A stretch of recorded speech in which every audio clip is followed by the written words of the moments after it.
Amigos suscriptores, saludo cordial, una nueva entrega a mi empresa con Jaime Cardona. Invitarlos a mis redes, suscríbanse a mis canales, démenle clic a la campanita para que lleguen notificaciones. Cada vez que yo haga un video les llegue y puedan compartir con su gente para que esto nos llegue a muchas partes del planeta. Necesitamos que todos estos emprendedores que yo les llevo día a día a ustedes los vean en todos los rincones. Y recuerden, like, démenle manito cada vez que vean mis entrevistas. Hoy me he venido al sector del Poblado a conversar con una mujer. Miren, les quiero contar algo. Me llamó mucho la atención porque cuando la conocí, me dijo que se comunicaba con los animales. Ella se identifica como una comunicadora animal. Estoy con Paola Pareja Martínez, veterinaria zootecnista. Van a ver qué historia tan interesante y esto les va a servir mucho porque muchos de ustedes tienen perrunos, tienen gaticos y eso les va a encantar porque esta mujer les habla al oído. Paola, gracias por recibirme, bienvenida al canal. Muchas gracias por la invitación y por permitirme este espacio para que la gente conozca más un poquito de todo este mundo tan desconocido y que para muchos es una locura. Pues para mí es desconocido, no locura, pero desconocido sí, pero qué rico, en la vida todos los días se aprende. Exacto. ¿Dónde naciste? Yo soy de acá de Medellín, yo soy paisa. Paisita. Ajá. ¿Y tu primaria y bachillerato la hiciste en dónde? La hice en un colegio de monjas, en el colegio Bárbara Micarelli, en Robledo. Monjas. Ajá. ¿Te hubiera gustado no estudiar con monjas o rico haber estudiado con monjas? Rico. Mucha gente yo sé que tiene ese concepto de que son psicorrígidas, de que la enseñanza es muy diferente, pero yo creo que parte de lo que soy hoy es por el colegio, por la enseñanza. Siempre estuve desde preescolar hasta 11. Y creo que me formaron como una persona muy recta y como, o sea, fue como la base para que yo no me desviara del camino cuando encontré un montón de distracciones cuando llegué a la universidad. Entonces, para mí, el colegio fue todo, fue como tener otras mamás. Pero ven, Paola, ahí se me viene a la mente algo que lo he conversado mucho en mis entrevistas. En la formación profesional no es muy bueno tener esa interacción hombre-mujer en el colegio, ¿o no es fundamental? Un poquito, o sea, voy a contarte algo muy que me pasó a mí. El Bárbara es un colegio femenino y cuando yo empecé en la universidad, algo que me dio muy duro fue enfrentarme al público en una exposición donde había un montón de muchachos. Para mí fue duro, pero en realidad eso se sobrepasa, eso es como lo de menos. Yo creo que lo más importante fue haber salido de ese lugar donde me forjaron con muchos valores, porque noté la diferencia cuando llegué a la universidad y habían personas de otros colegios, otros aprendizajes. Yo dije, estuve en el lugar que era. ¿De qué edad terminaste bachillerato? De 17. Y ahí mismo enganchaste con la universidad. Ahí mismo fue de una, el colegio se preocupó mucho, como te dije ahorita, siempre fueron como nuestras segundas mamás y siempre dijeron, ojalá ninguna se me quede por fuera, que nadie se me quede en el año sabático, en el año que voy a pensar qué voy a hacer, no. Entonces nos apoyaron mucho en ese proceso, incluso con becas, o sea, nos buscaron, nos llevaban a carruseles universitarios y todas, gracias a Dios, quedamos en universidad el siguiente año. ¿Y en qué universidad estudiaste veterinaria? Estudié en la Autónoma de las Américas. ¿Eso es tecnología o eso es universidad completa? Es universidad completa, es una carrera profesional. profesional. 10 semestres. Exacto, 10 semestres. ¿Hay rural? Sí, hay unas prácticas, en muchas de las universidades lo manejan en noveno y décimo, y otras solamente décimo completo. ¿Y dónde hiciste la práctica? En varias partes, como nos dividimos para hacer prácticas de pequeñas especies, entonces esas las hice en una clínica que se llama Vital, y también estuve en una empresa de imagenología, y también parte de las prácticas eran en fincas, pues a la par de que íbamos viendo materias, pero ya digamos que esa última parte uno busca como el enfoque y en eso es que te mandan a hacer las prácticas, entonces casi todas las hice fue en pequeñas especies. Pau, ¿hubiera sido partidaria de que te hubiera tocado prestar servicio militar como los hombres? Uy, porque los hombres salen de bachillerato y ahí mismo los mandan a prestar. Sí. Ahora, el servicio militar no es el fusil siempre. Puede ser administrativo, puede ser médico, puede ser social, pero ¿te hubiera gustado prestar servicio militar? Las mujeres en Colombia deberían prestar servicio militar. Yo creo que sí podría ser esa opción, si sigue siendo eso, una opción. Si nos dicen, vea, usted puede escoger este camino, yo creo que muchas mujeres serían aptas para ese servicio. Yo, no. Yo sí, cero que me veo, pero yo creo que es como todo. Para los gustos, los colores, y creo que muchas sí se enfrentarían a eso. ¿Tus padres están vivos? Sí, mi papá y mi mamá están vivos. ¿Y tienes hermanos? Soy hija única. ¿Qué ser hija única? Qué bueno eso. Porque es que, a ver, todo el mundo tenemos la concepción de que un hijo único es mimado, bombril, Sí. ¿cierto? Porque, bueno, que pues... se queda en la casa. Sí, o sea, bombril. Sí. ¿Cuál es la ventaja de ser hija única? Cuando uno es pequeño, yo creo que las ventajas son todas, porque la atención es uno 100%, y los regalos son para uno, y los juegos son para uno, todo es para uno. Pero creo que cuando uno va creciendo, bueno, eso es una pregunta muy común de muchas personas, y tal vez porque no los tengo, pero yo siempre le digo a la gente, a mí me hubiera gustado tener, porque... tener un hermanito o una hermana. Sí, mayores. En ese momento me hubiera gustado tener sobre todo un hermano mayor, porque siento que hay momentos de la vida en los que uno empieza a cerrar mucho el círculo social, y qué bueno sería haber podido tener un hermano en el que uno pudiera tomarlo como ese amigo, o haber formado una empresa, no sé, un tatuaje juntos. O sea, yo me veo en 1000 planes con hermanos y no los tengo. Pero pues ese concepto a veces en el que nos tienen de que es que somos hijos de papi y mami, de que todo nos lo dan, de que uno dice, ay, entonces ya está la bandeja. No, a mí me criaron diferente. Si bien obviamente pues uno tiene beneficios, siempre me criaron bajo ese concepto de que las cosas se ganan, ¿cierto? Y que todo trae un esfuerzo, y cuando uno falla, cuando uno no se esfuerza, ese premio no se da.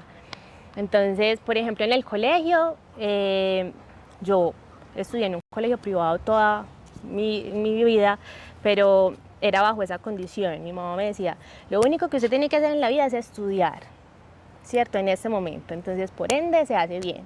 En el momento en el que no se haga bien, el papá y yo tomamos otra decisión y tal vez te saquemos a uno público, porque era con mucho sacrificio, ¿cierto? Y así fue en la universidad. Estudié en una universidad pública, privada, gracias a Dios, pero con mucho esfuerzo también, como con una beca. Y también yo sabía que en el momento en el que me fuera mal, la beca se perdía, y que si se perdía, mis papás no iban a ser capaces de sobrellevar con esa economía. Entonces, siempre ha sido así.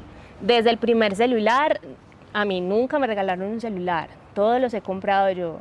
El carro, yo tengo algo súper gracioso que contar, porque fue algo que me pasó, pero algo de lo que aprendí mucho, y es lo que muchos no ven, que creen que los hijos de papi y mami son eso. Yo empecé a tener el carro de la casa a mi disposición para ir a la universidad en algún momento. Y una vez me partieron. Y en esa partida, eso fue digamos a mitad de año, y bueno, obviamente fue por una imprudencia que cometí, listo. Mi mamá me dijo, listo, yo le voy a prestar la plata, listo. Pasó todo el medio año, yo me acostumbré desde muy chiquita a trabajar en las vacaciones, tanto del colegio como en la universidad. Ven, antes de que continúes, hagamos un break. ¿Cuál fue tu primer trabajo? Mi primer trabajo fue en una juguetería, acá en el Poblado. Yo era surtidora. Ahí fue donde empecé con esa experiencia de... ¿Por iniciativa propia o por necesidad? Mi mamá, no, eso fue iniciativa. Mi mamá en ese tiempo, ella es administradora de empresas y trabajaba ahí. Y mi mamá me propuso, ve, en vez de quedarte en las vacaciones, porque las vacaciones del colegio eran como de 2 meses, ¿por qué no vas? Simplemente la temporada de Navidad. Yo dije, listo, y así empecé. Desde que empecé, todas las vacaciones iba a trabajar, iba a trabajar. Entonces empecé como surtidora, luego vendedora, en una temporada era la ensayadora de juguetes, esos fueron mis primeros trabajos. Después como promotora escolar, entonces trabajaba con marcas, entonces ya no trabajaba en diciembre, sino en enero. Esos fueron mis Pero primeros trabajos. combinabas estudio y educación. No, al principio empecé solamente como vacaciones, en Sí. vacaciones. Y cuando iba terminando la carrera, sí hice las dos cosas, de vendedora en un almacén en Los Molinos y trabajaba y estudiaba al mismo tiempo. Terminemos la idea. La idea es que cuando se llegó diciembre, yo empecé a trabajar y yo sabía que tenía esa deuda con mi mamá del parte a mitad de año. Pero yo dije, eso fue hace tanto tiempo, echémosle tierrita. Tierrita, mi mamá llegó y me dijo, listo. Prácticamente yo de esa nómina fue. Y todo el mundo, no, pues cómo, qué pesar de la niña. No, qué pesar de la niña, no. Fue Bien. algo a lo que llamamos un acuerdo y es así. Y ella No, cometió ahí. un error y de eso se paga y punto. Y también con trabajos, o sea, los trabajos que tuve fueron así y al principio fueron en centros comerciales y demás, pero alguna vez me tocó ser promotora escolar en El Hueco. Y yo el primer día llegué llorando a mi casa y yo decía, yo no voy a trabajar ahí. Y mis papás se sentaron conmigo y me dijeron, no, usted va a seguir trabajando ahí para que aprenda, para que vea el trabajo. El trabajo no desmerita a nadie. No dignifica. Exacto. Y tanto fue que yo terminé trabajando allá, fue mi trabajo más sufrido, Dios mío santo, el mínimo más bien ganado. Y me gané tanto el cariño de la gente que después era una papelería y después fui a comprar las cosas de la universidad y me regalaron toda la lista con un tamal. O sea, el agradecimiento fue eterno. Y yo de esas experiencias, de esas cositas que ya he contado, he aprendido demasiado. Eso es lo que más les agradezco, sobre todo a mis papás, porque sí conozco hijos únicos del lado que todo el mundo los conoce. ¿O te gusta el deporte? ¿Haces algún deporte?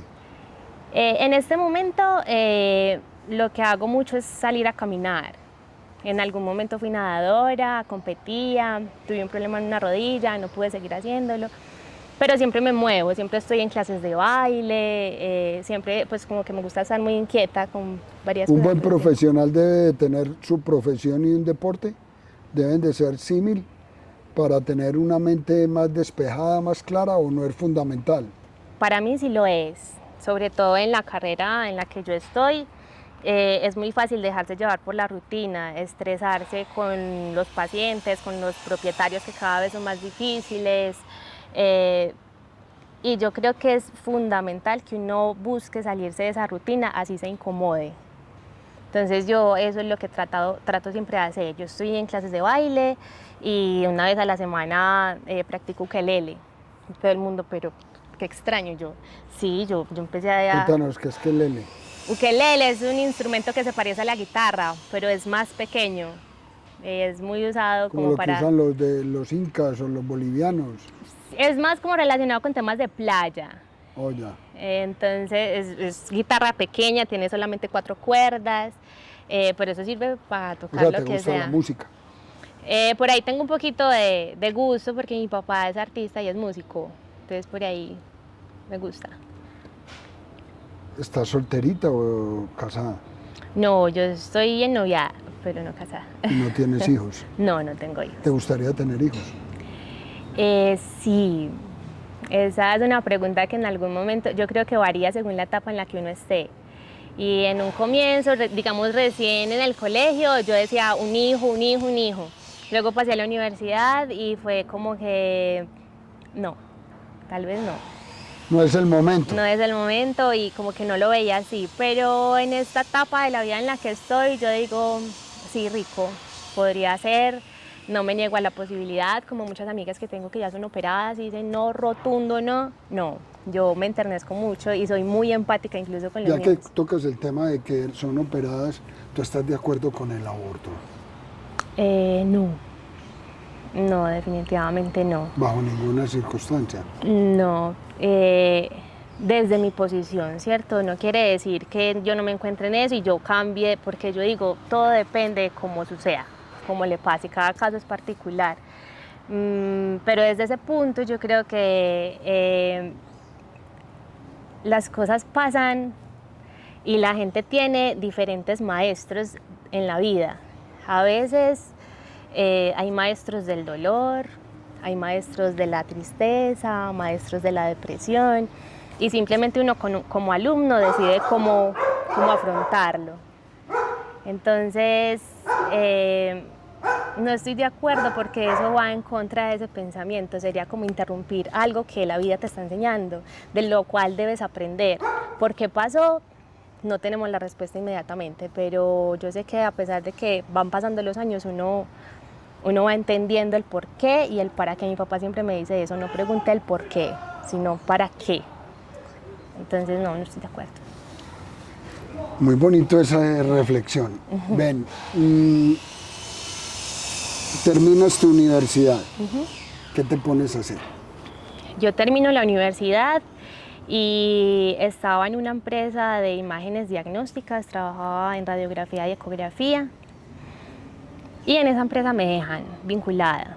Entonces no tuve pues como que buscar trabajo en ese momento, y en esa empresa, bueno, primero cuando yo estaba en las prácticas, parte de mi conocimiento en una clínica fue aprender sobre fisioterapia y rehabilitación animal. Cuando estuve en esta empresa de imagenología, ese era un proyecto que se tenía como abandonado. Entonces a una compañera de trabajo y a mí pues nos dieron como esa batuta de empecemos otra vez con ese proyecto, y empezamos a hacer otra vez fisioterapia y rehabilitación animal. Luego de eso montamos el emprendimiento y montamos nuestra propia empresa. Trabajábamos a domicilio. Haciendo radiografías a los... No, ya de ahí entonces dejamos ese tema de radiografías y solamente hacíamos fisioterapia. Fisioterapia animal. Exacto. Ven, fisioterapia animal. Uno cuando le hacen fisioterapia, yo que soy lesionado y he pasado por eso muchas veces, pues el dolor, la quietud, mueva un animalito como ese para uno hacerle fisioterapia donde ellos, pues el dolor es algo que lo rechazan ahí mismo. Los dopan o algo así. No. Los animales son las especies más sabias que hay para mí. Y es extraño, pero a pesar de que los animales tienen dolor y que trabajamos solo pacientes con dolor, ellos saben dónde les están haciendo bien. Entonces desde la clínica llegan muchos perritos y gaticos que en algún momento atacaron al médico que los atendió por primera vez, pero cuando pasan al consultorio de fisioterapia es la calma y se dejan perfectamente. No es como la fisioterapia humana, porque todo el mundo llega con las peores experiencias que los han hecho llorar. No, en la fisioterapia animal usamos mucho equipos, y después de que ya uno ha trabajado todo el tema de dolor con apoyo de medicación, pasa a hacer temas de rehabilitación, a reeducar marchas, y ya cuando eso, como no hay dolor, simplemente es un trabajo de fortalecimiento muscular, y ellos entienden que uno les hace bien y agradecen, y en ese agradecimiento van caricias, chupetones, lo que sea, cábanos, porque siempre hay un premio después de que te portas bien, y aprenden a verlo así, tanto que llegan a la clínica y buscan el consultorio y entran solos, y todo el mundo es la primera médica la que quieren. Ven, Pau, ¿a todo tipo de animal o solo a cuáles animales le hacías rehabilitación? A perros y gatos. Perros y gatos. Tu especialidad son los perros y los gatos. Ajá, sí, perros y gatos. Bueno, entonces montaste esa empresa de rehabilitación animal. ¿Continúas ahora o ahora tienes otro proyecto distinto? No, yo estuve un año trabajando en esa empresa y ya luego la vendí y empecé a trabajar donde trabajo ahora, que es la Clínica Veterinaria del Poblado. Ahí sigo siendo fisioterapeuta, pero entonces ahí en la clínica. Bueno, entonces ahora viene la parte interesante, que es la que nos llamó mucho la atención. Tú conversas con los animales. Sí. Cuéntanos eso, a ver, ponnos en contexto, porque, a ver, yo tengo perros y mis perros me adoran, y tengo uno adoptado que no sabe ni qué hacer conmigo. Mejor dicho, se me monta hasta en la cabeza. Y tú me decías ahora, en agradecimiento ellos toman esa postura, ¿cierto? Pero yo nunca me he sentado a hablar con mis perros. Pues eso es algo muy curioso, porque todo fue relacionado y yo creo que la vida me fue encaminando a ese mundo. Cuando yo empecé este tema de fisioterapia, mucha gente me hacía saber que yo tenía como una sensibilidad diferente. Me refiero a eso, a que se portaban bien conmigo, que si llegaban muy ansiosos conmigo de una se calmaban, que el perro que era agresivo afuera conmigo era calmado. Y yo siempre lo veía como, ah, sí, pues es que a mí me gustan, entonces tal vez la energía, yo decía eso. Y en algún momento alguien me dijo que uno podía tener como ese tipo de comunicación y yo me quedaba como, eso tan raro, pero pues bueno, lo dejé pasar. Y en algún momento viendo redes sociales vi como un curso para afianzar eso que ya uno sabe, porque esto no es algo sobrenatural, simplemente lo hemos olvidado. ¿Por qué? Porque los humanos nos dejamos llevar por una cantidad de cosas que impiden nuestro contacto con la naturaleza, nuestro origen, ¿cierto? Entonces yo tomo ese curso por curiosidad, ¿cierto? Porque yo dije, si eso es verdad, me va a ayudar un montón con los pacientes, ¿cierto? Y bueno, tomé el curso, me acuerdo, muy enfocado a personas del común, o sea, no buscaban que uno tuviera profesión relacionada con animales. Y Como yo para dije, para los amos. exacto, normal, gente normal. Y cuando se terminó ese curso, la profe me buscó y nos quedamos hablando un rato y me dijo, qué bacano, vos que sos veterinaria. Entonces me ofreció enseñarme a profundidad. ¿Cómo es el cuento? Es algo que viene muy desde la meditación, es totalmente espiritual. Y cuando uno vuelve al origen, aquieta la mente, la naturaleza y los animales hablan. ¿Cómo hablan? La gente siempre lo pregunta y es como cuando escuchas como esa vocecita por allá que te dice, ve por acá, no, por acá. Tal cual, como si escucharas a una persona, como cuando recuerdas a una persona que te dijo algo así. No todo llega por palabras, hay cosas que pueden llegar simplemente por imágenes, pero es simplemente tener la mente en disposición para uno aprender a escuchar. ¿Cuántos años tienes tú? Tengo 29 años. 29 años. Para uno conversar con los animales se necesita ser profesional, hacer cursos, o eso es algo intuitivo. Si uno se pone en la mente de que es que me sigue llamando mucho la atención comunicación animal. Cuando uno habla de comunicación humana es lo que estamos haciendo tú y yo en este momento, pero los gaticos y los perros no hablan, gesticulan, ¿cierto? Sí. Entonces uno tiene que aprender a leer los gestos. No, todo se hace a través de los ojos. Por eso, y parte del nombre de mi emprendimiento es Alma Animal, porque eso que dice por ahí que los ojos son la ventana del alma, es sí, tal cual.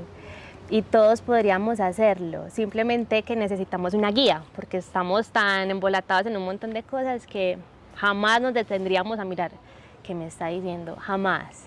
Entonces, por eso digo, es un proceso de meditación. La persona tal vez que ha tenido más contacto, digamos, con yoga, de pronto se le puede facilitar. Sigo creyendo que aunque hayan cursos y un montón de cosas, hay un sentido especial, que es con el que afortunadamente yo siento tener, ¿cierto? Aunque todos podemos hacerlo, hay personas que tienen más afinidad y son más precisas para escuchar. Porque no es que ellos no hablen, lo que pasa es que nosotros no los entendemos y no los sabemos escuchar. Pero ven, Pau, entonces ahí viene una duda, aclárame. La comunicación animal va mucho en la predisposición mía, en cómo me reflejo yo hacia el animal, o es al contrario, cómo el animal se refleja hacia mí. No. Porque, por ejemplo, yo llego a mi casa, voy a poner un ejemplo, y encuentro a mi perro que no me saludó. Entonces yo tengo que leer que mi perro está enfermo. O tengo que leer que está aburrido, o tengo que leer que algo lo castigaron o algo. ¿Cómo hago yo para leer cuál es la sintomatología que el animal tiene? Sí tiene mucho que ver con nosotros, más que con ellos. Ellos todo el tiempo pueden estar tratando de decirte algo, pero va mucho en uno. ¿En qué? En lo que uno esté ocupando la mente en ese momento, en el estrés, en la ansiedad. Incluso eso es algo que interfiere mucho cuando alguien pide una sesión. Si la otra persona no está dispuesta y está como, eso sí será verdad, o como retando, la comunicación no fluye, porque es un tema energético y espiritual. Entonces va más en uno. Cuando uno tiene, digamos, un perrito o un gatico en una situación, digamos, de que está muy crítico y es de eutanasia, por ejemplo, y uno está buscando, ¿será que sí, será que no? Si uno en ese momento buscara más contacto con la naturaleza, hiciera una meditación cortica, muy seguramente tendría la respuesta de ese paso a seguir, pero va más en uno que en ellos. No mencionaste eutanasia. ¿Estás de acuerdo con la muerte asistida o con la eutanasia? Sí. ¿En seres humanos o en animales? Sí, estoy de acuerdo. Estoy de acuerdo porque hay enfermedades en las que uno ya pierde la conciencia y sería totalmente, yo lo veo así, egoísta tratar de tener a alguien al lado mío simplemente por el hecho de que no se me vaya. Amor también es dejar ir, y dejar ir tanto en animales como en humanos. Estoy totalmente de acuerdo. ¿Cuál es más fácil la comunicación, con los perros o con los gatos? Es indiferente, los animales tienen personalidades como las personas y hay simplemente animales que hablan más y otros son más cortantes. Entonces hay unos que uno les preguntan una cantidad de cosas y es uno, pero cálmate, ya voy, para uno poder comunicar. En cambio hay otros monosílabos, tal cosa sí, tal cosa no. Hay animales que en algunas situaciones no se quieren comunicar y dicen no, no es el momento, y esa es la primera pregunta. En este momento te quieres comunicar conmigo, ¿quieres decirme algo? No, ok, buscamos otro momento. Pau, ven, ¿cómo sé yo si tengo animales que te necesito a ti? O sea, yo me enfermo y sé que necesito un médico, lógico. Pero ¿en qué momento yo me tengo que dar cuenta que tengo que llamar a Pau, la pareja, que me ayude con mi perro o con mi gato? Normalmente pueden ser varias las situaciones. Una es la que más normalmente hago y es por situaciones en las que está en duda poner una eutanasia o no, ¿cierto? Que la persona está totalmente agobiada, que no sabe qué más hacer, o si hacer algo más, o definitivamente ya no. Ese es uno de los casos. Otro de los casos es cuando hay una situación médica en la cual no encuentran una mejoría a pesar de que están en un tratamiento médico. Porque encaminamos. Aunque yo soy médica, nunca te voy a decir el diagnóstico pues sin hacer un hemograma, o sea, no. Pero te puedo guiar, te puedo decir, mira, el problema no está en el corazón, está a nivel articular, o el problema no está en el hígado, está en el vaso, sí, cosas así. También es muy útil cuando hay un problema de comportamiento, no porque yo corrija el comportamiento, es decir, que mi perro, no sé, se orina cuando ve a un hombre, cuando un hombre llega a la casa. Yo puedo ayudar en esos casos porque te digo cuál es la causa. Simplemente, ay, mira, lo que pasa es que él, antes de ser adoptado, un hombre lo golpeó, por eso es el trauma y por eso es la prevención cuando llega una energía masculina. No, no porque yo te diga, ay, no, es que vas a hacer esto y él simplemente soluciona, no. Yo te digo la causa y te digo, mira, hay especialistas, hay etólogos que pueden ayudarte desde esa causa a corregir el comportamiento.